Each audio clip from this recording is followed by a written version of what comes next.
Thank you very much. Please sit down, please. It's a great honor. I want to thank Larry. He's been fantastic. We've had a lot of good luck together over the years, and he's been really, he stepped up to the plate, and we're zooming, and our country's doing well with the hottest economy in the world. We're by far the biggest economy in the world. We weren't. When I first came, it was heading in the wrong direction, and now we're in the right direction. Our trade deal with China is moving along, and it's moving along nicely, and we're asking for a lot of things, and I have a feeling we'll be successful, and it'll be good for both countries, but that's moving along quite well. You'll be hearing about it very, very shortly. Today, we are proud to be joined by state and local leaders from both parties, including mayors and county commissioners, people I know very well in some cases. Some cases, I hate to say it, probably shouldn't admit it, people I've dealt with in my pre-life. And there are a lot of professionals, I will tell you. I know very well what you do, and they're great professionals. Not easy. Economic development officers and tribal leaders and entrepreneurs and faith leaders. Paula White, thank you very much. You've been so helpful. Thank you, Paula. Pastor Paula. She's fantastic. Thank you all for pouring your heart and your soul into rebuilding our communities and restoring hope in every part of our great land. That's what's happening. We're here to celebrate opportunity zones, and who would have thought this was going to be so successful? Who would have thought when we first proposed the idea, they said, well, things like this have been talked about, but it never happened. But the numbers are incredible, what's happened in a very short period of time. It's really a crucial part of our new tax law to help low-income Americans. As you know, this vital provision gives businesses a massive incentive to invest and create jobs in our nation's most underserved communities. I want to thank Secretary Steve Mnuchin and Secretary Ben Carson, who were right here, and they are. They're waving to me through the door. And that's okay, just stay there, fellas. They've already heard from me.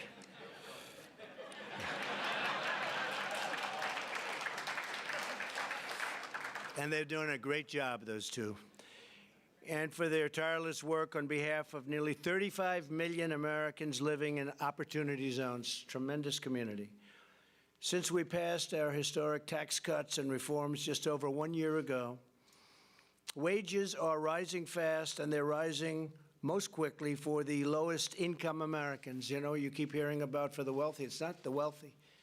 It's for, frankly, if you look at it, blue-collar workers, lower income people are rising the fastest. African-American unemployment, Hispanic-American unemployment, Asian-American unemployment have reached the lowest levels in the history of our country. That's great, right? New jobless claims are the lowest in 50 years. Private employers have added an average of more than 6,500 jobs every single day. Think of that. It's amazing. And something I'm very proud of and worked very hard with Jared and everybody on was judicial reform and to give inmates a second chance at life. We passed the bipartisan criminal justice reform. So many things have happened since that's happened. And very interestingly, one of the things that we've done that has helped this so much, prisoners coming out, people don't want to hire them.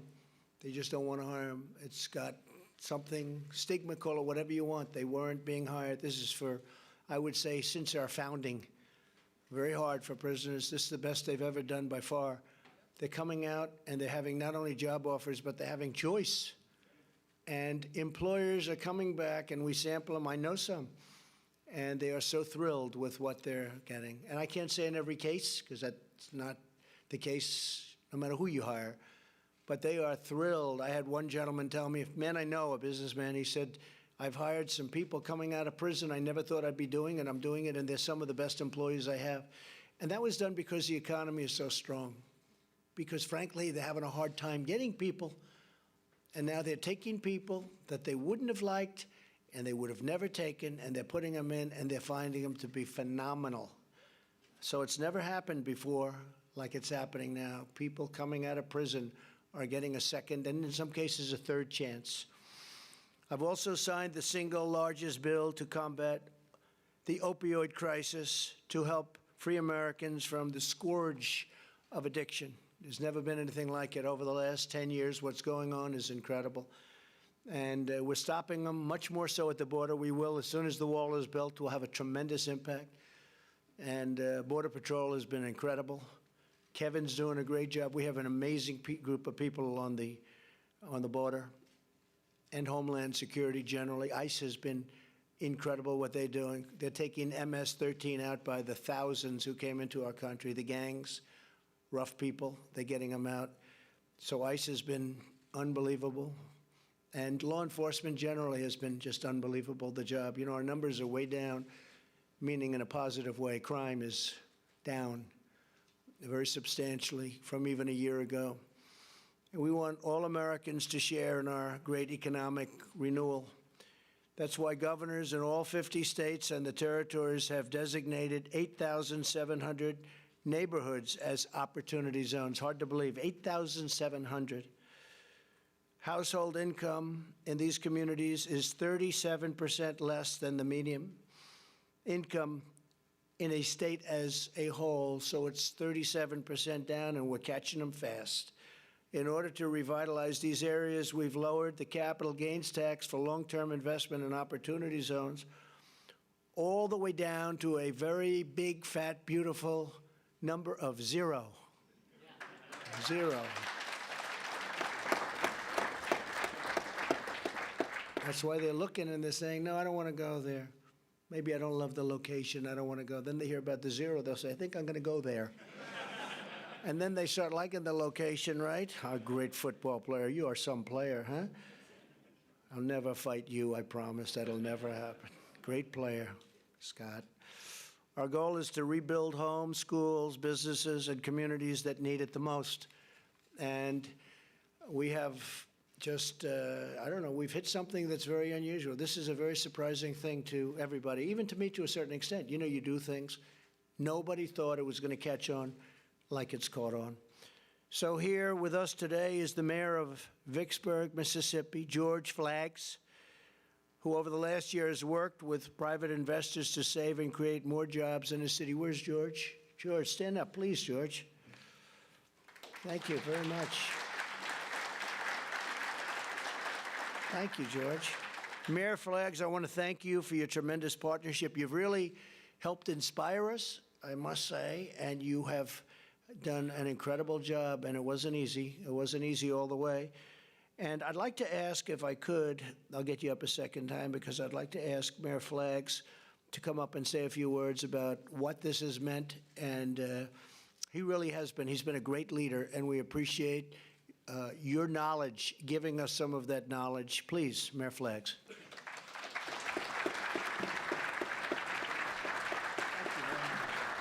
Mr. President, thanks for the honor to be here today. And I will say first that I think we was the first opportunity zone that was created as a result of your tax cut and your the other opportunities. But let me just say this, as a mayor of the city and former legislator for 25 years, I've never seen any piece of legislation that allows more collaboration between federal, state, and local government.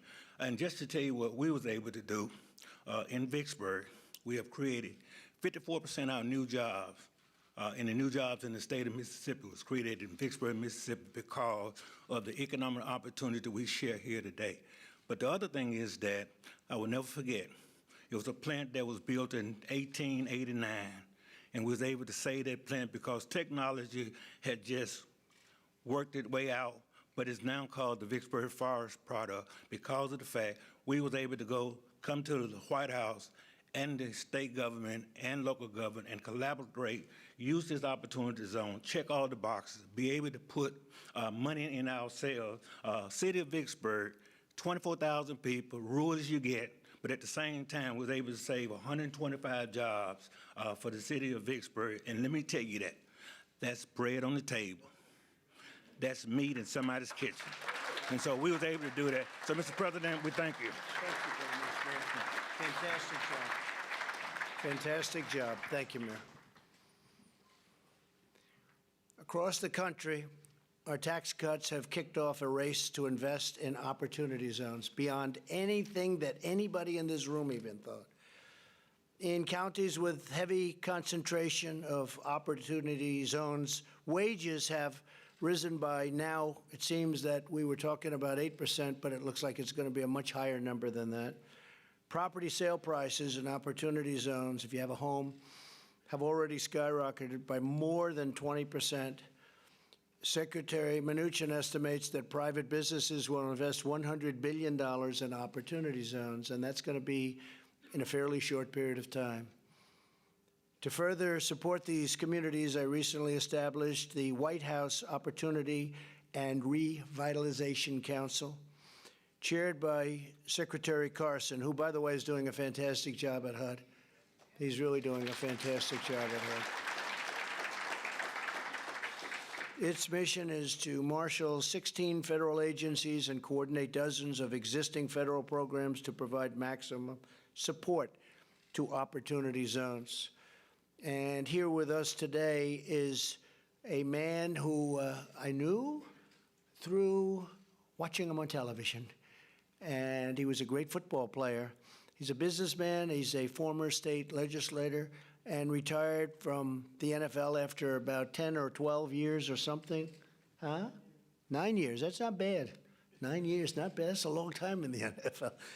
Scott Turner, a special man and a man who is really out there. He's working 25 hours a day. He's doing an incredible job. Everybody loves him and they respect him. They respect him a lot. Come on up, Scott. Come on up.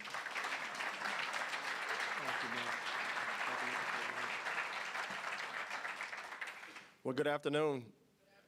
Thank you, Mr. President, and I appreciate your vision and your leadership on this. And just a couple quick things I want to say.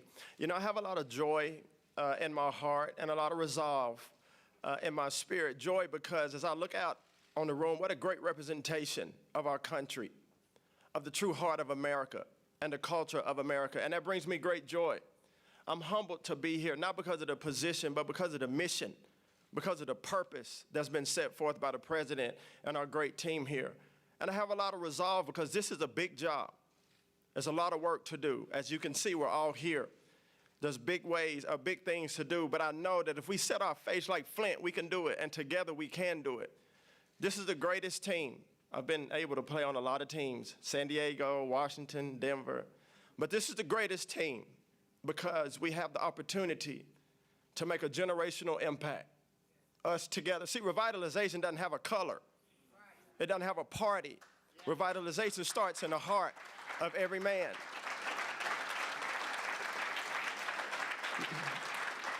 And I say that because if we focus on the true mission and the people, the grandmothers, the grandfathers, the next generation coming after us, the kids that are truant, now they're working, the single mothers who now have a job to restore dignity and hope in their family and in the community. That's why I'm here. And I believe that's why you're here. So, Mr. President, thank you. I'm ready. I'm ready to go get it, and I know you are. So God bless you. Thank you very much.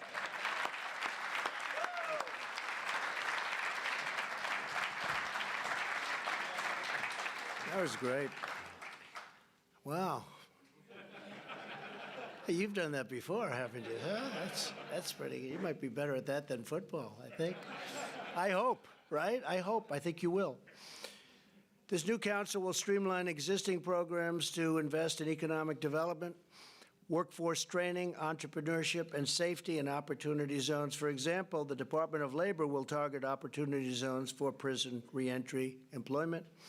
The Department of Housing and Urban Development is launching a new pilot program to support additional low-income housing in these areas. And the Department of Justice will strengthen its comprehensive effort to address youth violence and crime. We're giving a very special jolt to making sure these areas are safe. And that's having already a very big effect. And it's very important. Our message to distressed American communities is clear. Your government is 100% committed to bringing jobs and safety and opportunity back to where you live. And in many cases, this is where you want to live. You want to be there. Some people were forced out by bad conditions and crime, and you're now able to stay, and you'll stay in the area. You know the people. You love the people. You're with your family. It's all of a sudden getting much safer, and a lot of things are happening. Tremendous things are happening. Today, we're grateful to be joined by Nellie Vasquez Rowland. More than 20 years ago, she and her husband started a project called A Safe Haven, which provides people in crisis with housing and drug treatment, workforce training, and jobs. Nellie has helped more than 100,000 men and women overcome poverty and achieve a better life. It's a very inspirational story. Nellie, please come up and tell us more about the work that you've done with respect to the Opportunity Zones. Thank you, Nellie. Hi. Thank you. Wow, what an amazing day. My husband and I founded A Safe Haven 25 years ago with this day in mind. I grew up in a poverty-stricken community, and my husband came home from the military. And both of us had encountered challenges in our lives. And we are grateful that we had the opportunity to get access to good education and to get access to careers in finance. But it was never lost on us how lucky we were to get access to those types of opportunities. So we decided that after 13 years in financing, we wanted to give back, we wanted to make a difference. So we started looking at the issues of poverty and specifically looking at the issues of substance abuse. And when we did our research, we realized back in 1994 that the system was broken. People that were in crisis and that ended up in the system, we found out had no way out. And we knew that we had to do something about it. We had the financial wherewithal, thank God, and we had the knowledge and the ability to build something, and we took the risk. And we decided to start investing in opportunity zones in areas that had distressed properties and abandoned buildings. And then we started renovating them, and we started furnishing them, and we started letting people in crisis live there for free, as long as they followed the rules. And what happened was transformative. As we started to bring people in, we noticed that they started to get their lives back on track. They started to get the treatment, the education, the job training that they've been needing. And at the end of the day, as the president mentioned, no one would hire them. So what we did is we started businesses. So today we have a landscaping company. For those of you that have come to Chicago, you might recognize those beautiful medians on Michigan Avenue. We employ hundreds of people doing those jobs. We also have a catering business, and we have a staffing business. And you're right. The employers are calling us. We cannot fill those jobs fast enough. So we're grateful to be here today, Mr. President, and to thank you for everything you have done between the opiate epidemic, the criminal justice reform, and now the opportunity zones. Our work at A Safe Haven has just begun. Thank you. Great. Thank you.